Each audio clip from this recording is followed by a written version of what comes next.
Today's WNEM TV5 Morning Extra is brought to you by Roof Max of Midland. We'll see why a school board meeting was over before it began. Plus, where contract negotiations stand in a mid-Michigan nursing strike. And why a judge sentenced a local veterinarian to time in jail.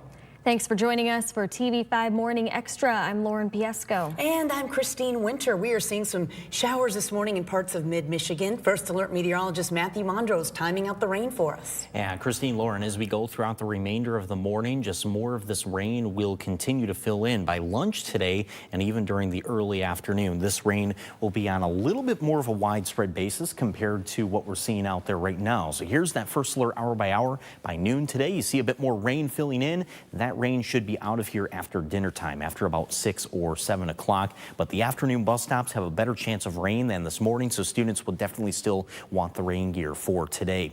Big story, though, from the middle of the week is the wind. Tomorrow and Thursday, wind gusts up to 35 to 45 miles per hour. It's a southwest wind tomorrow, then northwesterly on Thursday. With that wind, combined with any lake effect snow showers, some squalls are going to be possible for some areas, especially northwest of mid-Michigan, but Roscommon and Clare counties now included in a winter storm watch for tomorrow afternoon to Friday morning. So that's part of that larger watch that goes through more of northwest Michigan.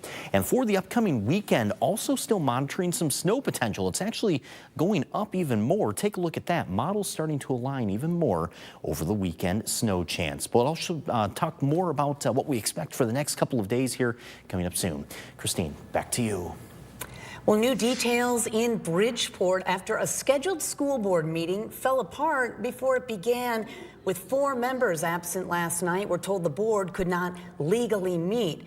But instead of going home, those who did show up turned the night into an open question and answer session, letting anyone step up to the podium and ask direct questions about Superintendent Mark Welton, the recent closed sessions, and the repeated vote not to renew his contract. But with the meeting being canceled, it's unclear what the board's next steps will be. In Genesee County, the city of Flint is expanding eligibility for the Michigan Neighborhood Home Accessibility Program. That comes in partnership with the Michigan State Housing Development Authority. Now all Flint homeowners and renters can ask a specialist to walk through their home and find where it could get some upgrades.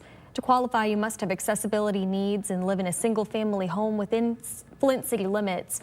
Your house must also fall within a 120% area median income, and you must have a signed lease that states your rent will not go up for at least a year after the upgrades are done. Your property must also be insured with utilities turned on. Negotiate! Negotiate! Negotiate! Still unfolding, hundreds of registered nurses and caseworkers at Henry Ford Genesis Hospital are standing firm while on strike. They've been picketing in Grand Blanc Township since walking off the job on Labor Day. Yeah, according to Henry Ford Health, the contract offered includes wage increases, comprehensive and competitive benefits packages, as well as agreed upon staffing ratios from prior contracts and a new shared governance model. But Teamsters Local 332 says no progress has been made on one of its main sticking points.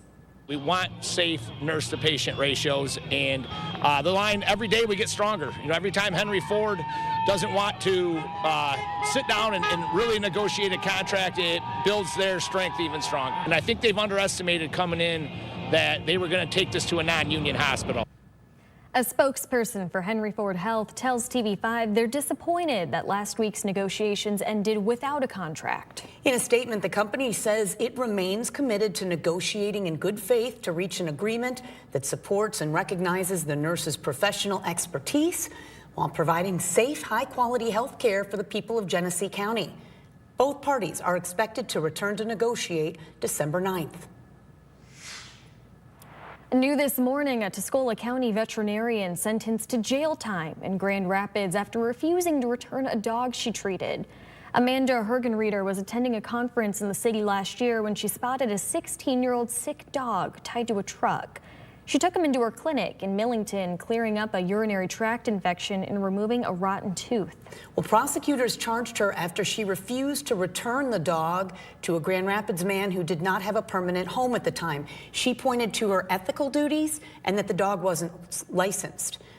Hergenreiter's lawyers asked the judge for 120 hours of community service for the larceny misdemeanor. Instead, the judge sentenced her to 10 days in jail and $1,000 in restitution.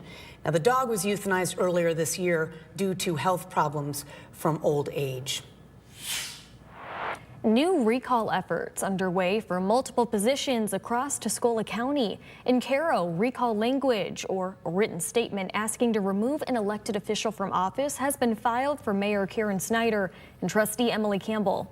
The petitions state they violated the city charter by failing to fill a vacant council seat within 60 days.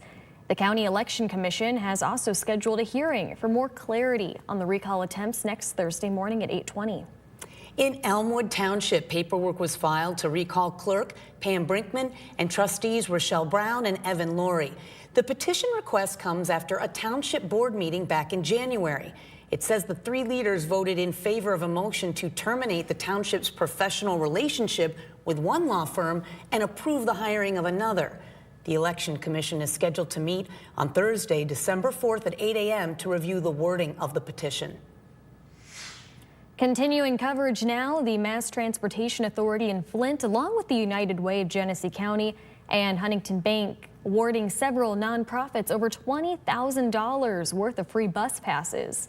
MTA's general manager says the emergency bus pass program is available to organizations whose clients need transportation for shelter, access to food, employment, and medical appointments. Catholic Charities, St. Luke New Life Center, and Salvation Army are just a few of those recipients. You're watching TV5 Morning Extra.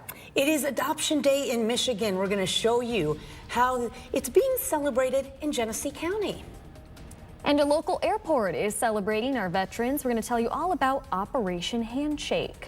And if you've missed a story, we invite you to catch up on our YouTube channel. A lot of content there, as well as Facebook. Also follow us on Instagram. Matthew's back with your first alert forecast. Stay with us.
As we go in here into this Tuesday, we are tracking some rain moving into mid-Michigan, but even with the rain today, it's actually still a fairly tame day compared to the remainder of this week. We are still tracking quite a bit of wind by tomorrow and Thanksgiving Day. And then even as we go into the upcoming weekend, there's another chance for some accumulating snowfall as well. But for tomorrow and Thanksgiving, also with that wind, the lake effect snow will be the big story too.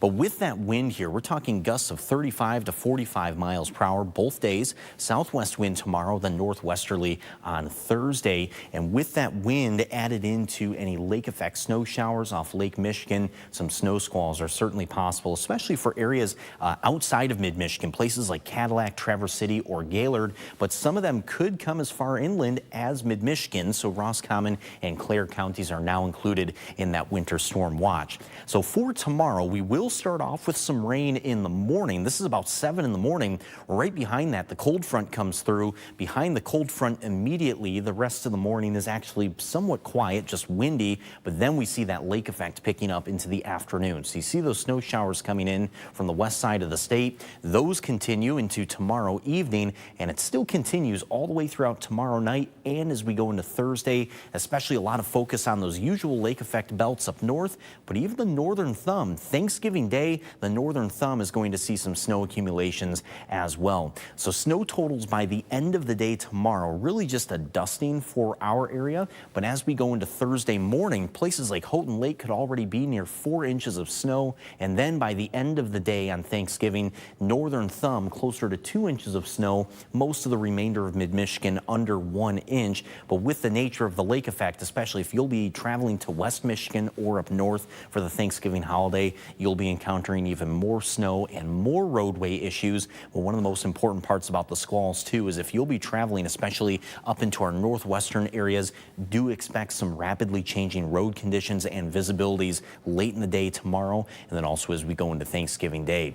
Now here's a look at the radar this morning. First alert pinpoint Doppler picking up on more rain starting to fill in, and that'll just continue for the day today, especially into the afternoon. Some scattered rain, temps up to about 46. That 45 tomorrow is right at the start of the day, will fall throughout the remainder of the daytime, and then after that going towards the weekend, Lauren, Christine, the cold weather will just continue to hold on. All right, happening today, the Genesee County Circuit Courthouse on Saginaw Street in Flint is having an Adoption Day celebration. That event at 1 p.m. is open to the public, and it will feature open adoption hearings. Representatives from the Genesee County Department of Health and Human Services and several adoption agencies will be there. The featured speaker is Cole Williams, an adoptive parent and executive director and co-founder of the Delta Project. Also happening today, parents and guardians in Midland Public Schools can share their opinions on district goals. Staff will be holding a public input session to discuss the district's strategic planning process. The plan will establish goals and track progress over the next 5 to 10 years. Today's session runs from 6 to 7 p.m. That's at the Sieber Elementary Media Center. Now registration is required. You can check out all the information on our website. Go to the hot link section, WNEM.com. In addition to its normal lunchtime meal service today, the East Side Soup Kitchen in Saginaw is hosting a food giveaway in partnership with Next Year Automotive, Penske Trucking, and Hidden Harvest. Lunchtime service runs from 11 a.m. to noon, and the food distribution runs from 2 to 4 this afternoon in the Soup Kitchen parking lot. This is on East Genesee Avenue in Saginaw. And another free Thanksgiving meal tonight for those in need. The Salvation Army of Bay City is inviting you out to come eat and celebrate the season, giving thanks together. That dinner is at the Salvation Army building on 10th Street. No registration is required. It is free to the public, open from 5:30 to 7. And the Salvation Army adds their offices and all their pantries will be closed Thursday and Friday this week. The baby pantry for formula will reopen next Monday, December 1st. The food, pet, and baby diaper pantries will reopen next Wednesday, December 3rd. Flint Bishop Airport hosting Operation Handshake today, and you are invited. This is taking place from 9 a.m. until 9 p.m., welcoming military members and veterans traveling through the airport ahead of the Thanksgiving holiday. Operation Handshake is a cherished Michigan tradition dedicated to showing appreciation for the service and sacrifice of active military and personnel and veterans as well. Throughout the day, volunteers will greet service members as they arrive, offering warm gratitude, smiles, and the unmistakable sights of American flags. Love to see that. Yeah. All right, let's check in with Matthew now for one more look at your 7-day forecast. Yeah, and that First Alert 7-day forecast here is still pretty active as we go throughout the course of the next week. Today, scattered rain, mid-40s. Compared to the rest of the week today, actually still somewhat quiet. Tomorrow the wind picks up. That'll continue into Thanksgiving Day and will cool down as well. Thanksgiving Day only a high of 35, feeling like the 20s all day long though, and we are expecting some lake effect snow squalls, especially up north tomorrow night and Thursday, and then this weekend potentially more snow on the way as well. Gonna want to bundle up for Thanksgiving, that's for sure. Yep. All right, well, Matthew, thanks for those updates. Thanks for joining us for TV5 Morning Extra. Yes, we will see you right back here on TV5 News at 9.